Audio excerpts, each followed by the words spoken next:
अगर मैं आपसे कहूँ कि 2025 में ऐसा कौन-सा काम करना चाहिए जहाँ सबसे ज़्यादा पैसा बने या सबसे ज़्यादा प्रॉफ़िट हो, तो वो होगी सप्लीमेंट बनाने वाली इंडस्ट्री। हेल्थ सप्लीमेंट जो होते हैं, उनके जो गुड इफ़ेक्ट्स हैं, उसके बारे में किसी को कोई शक नहीं होता और उनके जो बैड इफ़ेक्ट्स हैं, उसका किसी को पता नहीं चलता है। तो ऐसे ही बहुत सारे लोग हैं, हम में से हर किसी ने कभी ना कभी कोई ना कोई सप्लीमेंट ज़रूर लिया है। स्पेशली आज हम बात करने वाले मल्टीविटामिन्स की। और मल्टीविटामिन्स का मतलब होता है कुछ ऐसे सप्लीमेंट्स जो कि न्यूट्रिएंट्स के फॉर्म में हमको मिलते हैं एज़ अ टैबलेट या फिर कैप्सूल फॉर्म में, जो कि हमें ऐसा लगता है कि वो हमारा एक हेल्थ इंश्योरेंस है। आगे होने वाली बहुत सारी बीमारियों से हमको बचा सकते हैं। तो क्या ये मल्टीविटामिन्स लेना चाहिए? क्या ये वाक़ई आपकी बॉडी में कुछ अच्छा काम करते हैं? या फिर इसको लेने से पहले आपको सोचना चाहिए कि इसको लेना है कि नहीं लेना है? Hi, my name is doctor Jayati Mishra and welcome to the channel. Multivitamins कितने ज़्यादा इफ़ेक्टिव हैं ये बताने के लिए मैं आपको 3 रिसर्चेस के बारे में बताती हूँ, जो कि किए गए हैं ये समझने के लिए कि क्या वाक़ई ये बहुत इफ़ेक्टिव हैं या नहीं। ऐसे 4.5 लाख लोगों पे कुछ रिसर्चेस हुई हैं जिन्होंने मल्टीविटामिन्स लिया एक लंबे समय तक और देखा गया कि क्या उनकी हार्ट डिजीज़ या कैंसर जैसी बीमारियाँ, जो कि काफ़ी बड़ी बीमारी होती है, एटलीस्ट इन बीमारियों से कुछ बचाव मल्टीविटामिन्स को लेने से होता है कि नहीं होता। तो इस रिसर्च में पता चला कि ऐसा कुछ भी नहीं होता, यानी कि ये आपको किसी ऐसी बड़ी बीमारी से प्रोटेक्शन नहीं देती है। दूसरी एक रिसर्च ऐसी हुई है जहाँ पे ऑलमोस्ट 6000 जो मेन हैं, उन पर ये देखा गया 12 साल की लंबी रिसर्च के बाद कि क्या मेंटल डिक्लाइन ऐसे लोगों में कुछ कम हुआ जब उन्हें इतने लंबे समय तक कोई मल्टीविटामिन की जो टैबलेट्स ली हैं या ऐसे हेल्थ सप्लीमेंट्स लिए हैं। तो उनमें ये पता चला कि ऐसा कोई भी उन पे एक्स्ट्रा अच्छा इफेक्ट नहीं है, जो कि मल्टीविटामिन्स उनके जो मेंटल डिक्लाइन है या मेंटल हेल्थ के जो डिसऑर्डर्स हैं, उसको रोकने में कुछ हेल्प कर सके। यानी उन लोगों में भी डिप्रेशन, एंजाइटी जैसी बीमारियां उतनी ही थी जितनी सप्लीमेंट नहीं लेने वाले लोगों में थी। ऐसी एक तीसरी रिसर्च है जो कि उन लोगों पे की गई जो हार्ट अटैक के सर्वाइवर्स थे, यानी जिनको 1 या 2 बार हार्ट अटैक ऑलरेडी आ चुका था। ऐसे लोगों को 3-4 साल बाद 3-4 साल तक ये मेडिसिन देकर, ये जो सप्लीमेंट्स होते हैं, हेल्थ सप्लीमेंट्स देकर, मल्टीविटामिन्स को देकर ये देखा गया कि क्या फ्यूचर में ऐसा कुछ होता है कि उनके बॉडी को एटलीस्ट इतना प्रोटेक्शन मिल जाए कि वापस से हार्ट अटैक ना हो या उनकी डेथ की जो रिस्क है वो कम हो जाए। तो ये देखा गया कि इतना लंबे समय तक मल्टीविटामिन देने के बाद भी उनकी जो हार्ट अटैक दोबारा होने की रिस्क है या डेथ रिस्क है, वो कम नहीं हुई। इसका मतलब कि अगर आप मल्टीविटामिन्स को एज़ अ हेल्थ सप्लीमेंट ऐसे ही लेकर चलते हैं और ये सोचते हैं कि इससे आपका हेल्थ इंश्योरेंस हो जाएगा और आगे चल के आपको कोई बड़ी बीमारी नहीं होगी या आपके जो न्यूट्रिशन है वो डेफिशिएंट नहीं होंगे बॉडी में, तो इसका कुछ अच्छा इफेक्ट आपको मिल जाएगा, तो ऐसा कुछ भी नहीं है। तो क्या मल्टीविटामिन्स बिल्कुल ही खराब हैं या इसको बिल्कुल भी नहीं लेना चाहिए? ऐसा भी नहीं है। अब विटामिन्स जो भी होते हैं वो भी 2 टाइप के होते हैं। एक तो फैट सॉल्युबल विटामिन्स हैं जैसे कि विटामिन ए, डी, ई, के, इस तरीके के विटामिन्स, और दूसरे होते हैं वाटर सॉल्युबल विटामिन्स यानी विटामिन बी, सी कैटेगरी के जो विटामिन्स होते हैं।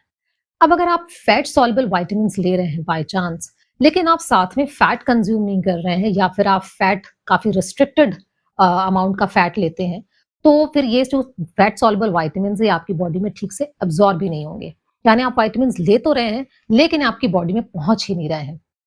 दूसरा, अगर आप आपकी बॉडी में अब्ज़ॉर्ब हो रहे हैं या प्रॉपर तरीके से आपकी बॉडी में पहुँच रहे हैं, तो भी कई बार इनकी जो ओवरडोज़िंग है या इनकी टॉक्सिसिटी है, इसका इमीडिएटली बॉडी में पता नहीं चलता है। विटामिन ए की अगर टॉक्सिसिटी हो जाए या ओवरडोजिंग आप इसकी कर लें, तो प्रेग्नेंट वुमेन्स में ये देखा गया है कि यहाँ तक कि बर्थ डिफेक्ट्स भी हो सकते हैं आने वाले बच्चे को। इसी तरीके से विटामिन ई जो लंबे समय तक लेते हैं, उनको भी विटामिन ई की टॉक्सिसिटी हो जाती है। यहाँ तक कि जो आयरन सप्लीमेंट्स होते हैं, वो भी आपके गैस्ट्रिक प्रॉब्लम क्रिएट कर सकते हैं। जिंक, फॉलिक एसिड, इन सब की टॉक्सिसिटी आपकी बॉडी में हो सकती है, क्योंकि अक्सर आपने देखा होगा विटामिन्स कुछ मिनरल्स के कॉम्बिनेशन में आते हैं। विटामिन डी अक्सर कैल्शियम के साथ कॉम्बिनेशन में दिया जाता है। कैल्शियम अगर बहुत ज़्यादा हो गया तो किडनी स्टोन तक की प्रॉब्लम आ सकती है।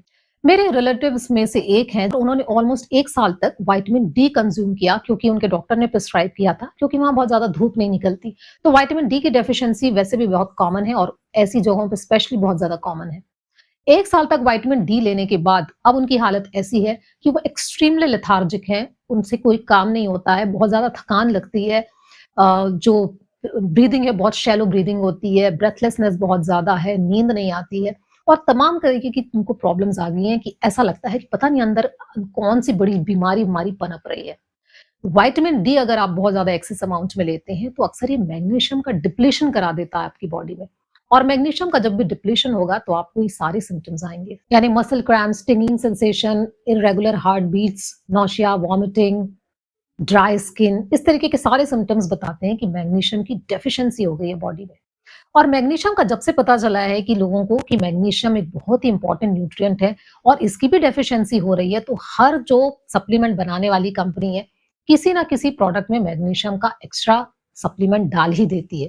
चाहे वो आपका प्रोटीन पाउडर हो, कोई प्रोटीन की बिस्किट्स हो या फिर कुछ और सप्लीमेंट हो, कोई भी पैकेज्ड आइटम है, उसमें कहीं न कहीं फोर्टिफाइड फूड के नाम पे लोग मैग्नीशियम डाल देते हैं और आपको पता ही नहीं चलता है कि कब आपकी मैग्नीशियम की टॉक्सिसिटी भी आपकी बॉडी में हो सकती है।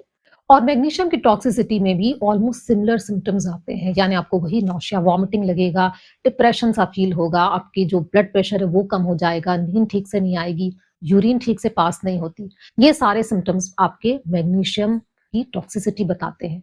अब आपको पता ही नहीं चलता है कि कब आपकी किस चीज़ की अधिकता हो गई आपकी बॉडी में और किस चीज़ की कमी हो गई, क्योंकि हम सब कहीं न कहीं कोई न कोई फोर्टिफाइड फूड किसी न किसी फॉर्म में लेते हैं।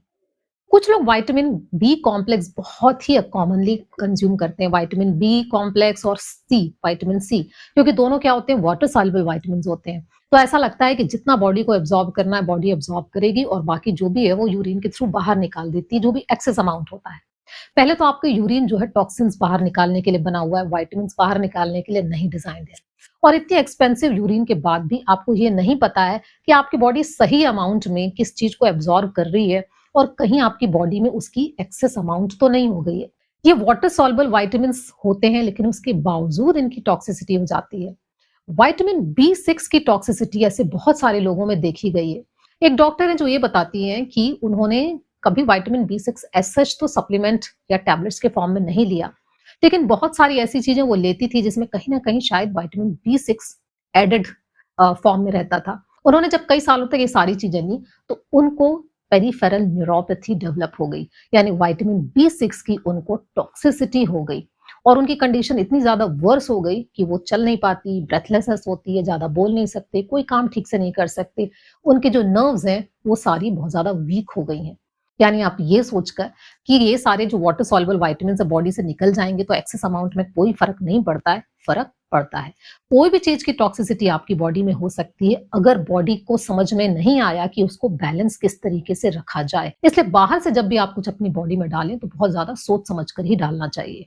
अगर ये बी 6 की अमाउंट बहुत ज्यादा हो गई तो पैरालिसिस तक की कंडीशन हो सकती है बॉडी में। और आप सोच रहे होंगे कि आप तो विटामिन नहीं ले रहे हैं, फिर आपको ये कहाँ से हो रहा है। कोई भी चीज जो आप बाहर की लेते हैं ना उसको हमेशा उसके लेवल में देखा कीजिए कि क्या क्या चीजें एडिशनली उन्होंने एडिट की हुई हैं और उन एडिट चीजों में क्या चीज है जिसका बैड इफेक्ट आपकी बॉडी को बाद में हो सकता है। और दूसरा आप कहेंगे कि भाई हम तो डेफिशिएंसी को रोकने के लिए विटामिन लेते हैं। तो मल्टीविटामिन्स का जो मैन्युफैक्चरिंग होती है वो भी 2 तरीके से होती है। एक तो होता है जो प्लांट बेस्ड एक्सट्रैक्ट होता है, यानी कि आप कोई भी चीज़ जो कि विटामिन वाले जो प्लांट्स हैं जिसमें ऑलरेडी वो है, उसका कुछ पोर्शन निकाला, उसका एक्सट्रैक्ट बनाया, कॉन्संट्रेट अमाउंट में उसके कैप्सूल्स या टैबलेट्स बनाकर दे दिए। इंडिया में अक्सर ऐसी चीज़ों के ऊपर आयुर्वेदिक फॉर्मुलेशन लिखा रहता है या आयुर्वेदिक प्रोडक्ट लिखा रहता है, जो कि काफ़ी हद तक सेफ है क्योंकि ये प्लांट के ही एक्सट्रैक्ट से बनाया गया है। लेकिन ज़्यादातर अगर आप देखेंगे जो कि सस्ती मल्टीविटामिन्स की जो टैबलेट्स होती हैं, कैप्सूल्स होते हैं, वहाँ कभी उन्होंने सोर्स का नाम नहीं लिखा होता है। तो आपको सिर्फ इंग्रेडिएंट्स तो देखने मिलते हैं लेकिन सोर्स नहीं पता कि वो प्लांट बेस्ड है कि क्या बेस्ड है। तो ज़्यादातर ऐसे जो सोर्सेज़ होते हैं वो लेबोरेटरी में बनाए जाते हैं और लेबोरेटरी में वही एसीटोन, एसिटिलीन और कुछ ऐसे पेट्रोलियम जो सब्सटेंस होते हैं, उन्हीं का कुछ आपस में कॉम्बिनेशन करके इन चीज़ों को प्रिपेयर कर लिया जाता है। तो लार्ज अमाउंट में बनते हैं, बड़ी-बड़ी फैक्ट्रीज़ होती हैं इनकी और बहुत आसानी से वहाँ पे इनका केमिकल रिएक्शन करके एग्ज़ैक्टली सेम चीज़ बना दी जाती है इन द सिंथेटिक फॉर्म। और सिंथेटिक फॉर्म में जब भी कोई चीज़ आपकी बॉडी में जाती है, आपकी बॉडी में हार्डली कुछ एब्ज़ॉर्ब होता है। आपकी बॉडी उन सिंथेटिक चीज़ों को एब्ज़ॉर्ब करने के लिए डिज़ाइन्ड ही नहीं है।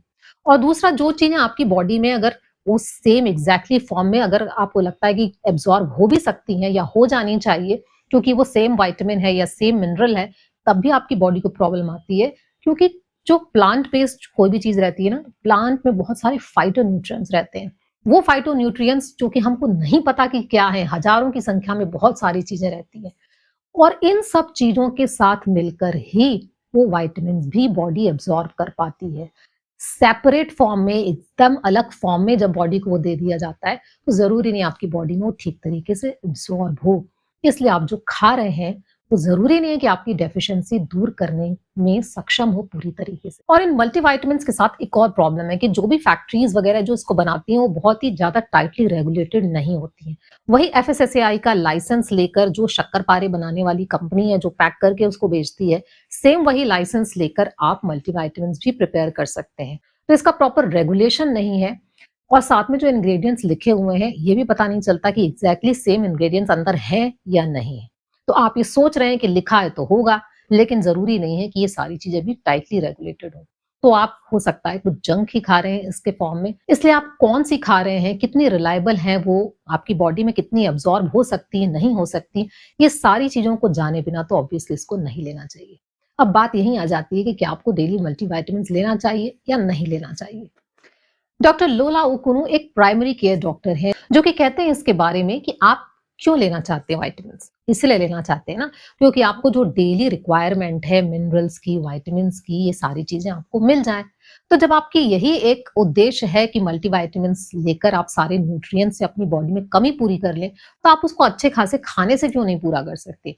पहली तो आपकी चॉइस ये होना चाहिए कि आपकी वेल बैलेंस्ड डाइट हो और उसी के थ्रू ही आप सारा न्यूट्रिशन लें। लेकिन इसके अलावा भी अगर कुछ ऐसी कंडीशन है जहां इसकी जरूरत पड़ती है, तब आप मल्टीविटामिन्स को ले सकते हैं। पहला तो ये कि इसको डॉक्टर के प्रिस्क्रिप्शन से ही लें, अपने से नहीं लेना चाहिए, क्योंकि आप फार्मेसी में जाके क्या ले रहे हैं, वो आपको क्या सजेस्ट कर रहे हैं, किसी का कुछ पता नहीं है।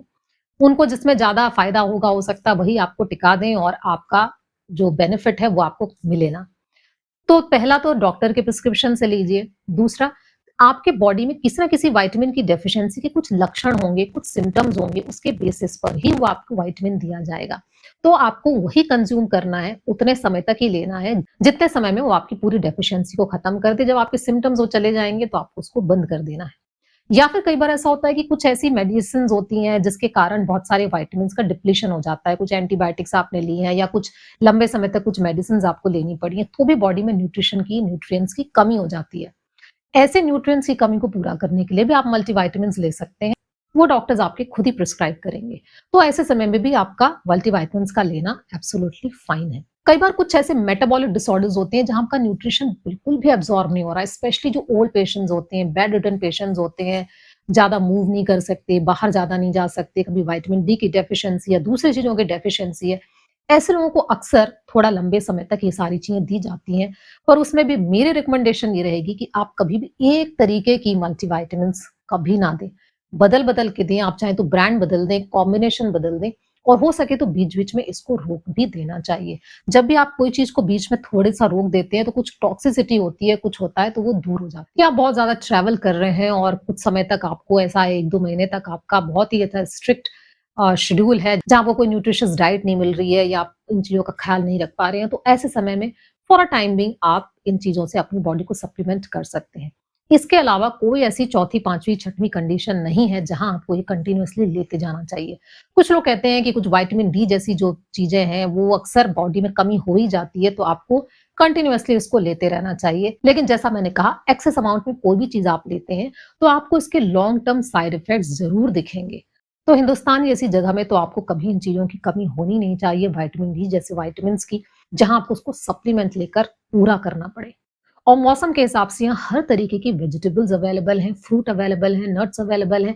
ऐसा कुछ भी नहीं है कि यहाँ पर कोई चीज़ होती नहीं है, तो आपको उसका कोई बेनिफिट नहीं मिल रहा या न्यूट्रिशन प्रॉपर आपको नहीं मिल रहा, एक्सेप्ट आपकी खाने की आदतें ही हैं, जो आपको इन न्यूट्रिशन से, न्यूट्रिएंट से डिप्राइव कर रही हैं। हो सकता है कुछ चीज़ कम हो, कुछ चीज़ ज़्यादा हो, जो कि आप रेगुलर सीज़नल चीज़ें अगर आप लेते रहेंगे, तो ऑब्वियसली आप धीरे-धीरे करके इन चीज़ों को, उन डेफिशिएंसी को आप काफ़ी हद तक कंट्रोल कर सकते हैं। एक और विटामिन जो बहुत ज़्यादा आजकल कॉमनली बेचा जा रहा है मार्केट में इन the name of biotin. Biotin जो कि अबंडेंट अमाउंट में आपकी बॉडी में होता है और उसका बाहर से कोई भी सप्लीमेंट आपकी बॉडी में आपको एडिशनल बायोटिन नहीं दे सकता, लेकिन उसके बावजूद आपको हज़ारों ऐसे प्रोडक्ट्स और ब्रांड्स मिल जाएँगे जो कि आपको बायोटिन बेच रहे हैं in the name of better hair, beautiful hair. अगर सफिशिएंट बायोटिन आपकी बॉडी में आपको बनाना है, तो आपको बस विटामिन सी रिच डाइट अच्छे से लेनी है, बेरीज़ आप खूब सारी खाइए, आंवला जैसी चीज़ें आप खाइए। लेकिन उसके बाद भी अगर आपको लगता है कि आपके और आपको अच्छे बाल चाहिए या फिर कहीं इसकी डेफिशिएंसी ना हो जाए, तो आप बस इन बातों का ख्याल रखिए कि आप होल ग्रेन्स खा रहे हैं कि नहीं, सीड्स एंड नट्स ले रहे हैं कि नहीं, फ्रूट्स प्रॉपर्ली आप कंज़्यूम कर रहे हैं कि नहीं कर रहे हैं, फर्मेंटेड फूड आप ले रहे हैं कि नहीं ले रहे हैं। बॉडी में ट्रेस मिनरल्स की कमी मत होने दीजिए, जैसे कि कॉपर है या ज़िंक है, और साथ में आपको मोरिंगा लीव्स ज़रूर लेनी है। कोलेजन के बारे में मैंने ऑलरेडी अपनी एक वीडियो में बताया हुआ है, कैसे मैं अपनी अच्छी स्किन के लिए कोलेजन जैसी जो ब्रांडेड पिल्स हैं उसके चक्कर में फँस जाते हैं, जबकि इसका कोई भी बॉडी में बेनिफिट नहीं मिलता है। एक विटामिन से दूसरी विटामिन लिंक्ड होता है। जब एक का अमाउंट अच्छा होता है बॉडी में, तो दूसरा भी प्रॉपर्ली अब्सॉर्ब होता है। विटामिन डी की डेफिशिएंसी बॉडी में ना होने दें, क्योंकि उसकी डेफिशिएंसी होती है तो बाकी न्यूट्रिएंट्स भी बॉडी में कम हो जाते हैं। विटामिन बी6 की टॉक्सिसिटी कराने से अच्छा है कि आप विटामिन बी6 को नेचुरल सोर्सेज से लीजिए। नेचुरल सोर्सेज जैसे कि अगेन आपके जितने भी होल ग्रेन्स होते हैं, सीरियल्स होते हैं, उनमें विटामिन बी6 मिल जाता है। विटामिन ए की भी वैसे तो आपकी बॉडी में कमी होनी नहीं चाहिए, सारे फ्रूट्स और वेजिटेबल्स में ही मिलता है विटामिन ए। स्पेशली जो येलो कलर के जितने भी फ्रूट्स एंड वेजिटेबल्स हैं, उसमें भर-भर के बीटा कैरोटीन होता है, और सारा ये बीटा कैरोटीन है प्रो विटामिन होता है, जो कि विटामिन ए में कन्वर्ट हो जाता है। फल जैसे पपीता, केला, कटहल, इन सारी चीज़ों में विटामिन बहुत ज़्यादा होता है, और तो ना तो आपकी इसकी टॉक्सिसिटी होगी और ना ही आपको इसकी डेफिशिएंसी होगी। कभी भी आप जब कोई विटामिन लेते हैं, उसके बाद आपको ऐसा लगता है कि सिम्पटम्स आपके चेंज हो रहे हैं, तो आप ये तुरंत समझ जाइए कि हो सकता है ये विटामिन्स का जो आपने लेवल ऊपर-नीचे कर दिया आपकी बॉडी में, उसकी वजह से ऐसा हो रहा है। तुरंत जाकर आप अपने डॉक्टर्स को कंसल्ट करिए, और तब जाके आप इसको या तो बंद कर दीजिए या फिर चेंज कर दीजिए। जॉन हॉपकिंस यूनिवर्सिटी के डायरेक्टर कहते हैं कि कोई भी पिल, कोई भी टैबलेट, कोई भी सप्लीमेंट आपकी जो क्रॉनिक हेल्थ की प्रॉब्लम्स को रोकने के लिए या बेटर हेल्थ पाने के लिए ये एक ऑप्शन नहीं हो सकता है। आपको अपने ऊपर काम करना पड़ेगा और अपनी लाइफस्टाइल को ही ठीक करना पड़ेगा। तो ज़रूरी है कि आप अपने डेली रूटीन को देखिए, कैसा आपका न्यूट्रिशन है, कितना आपका मूवमेंट है, कितनी आपकी एक्सरसाइज है, बाकी चीज़ों पे आप कितना ध्यान देते हैं, स्लीप कैसी है, स्ट्रेस कैसा है, और इन सारी चीज़ों के थ्रू ही आप अपनी सारी डेफिशिएंसीज़ को कंट्रोल कर सकते हैं। So I hope you have found this useful. Please share this with other people. Thank you and take care.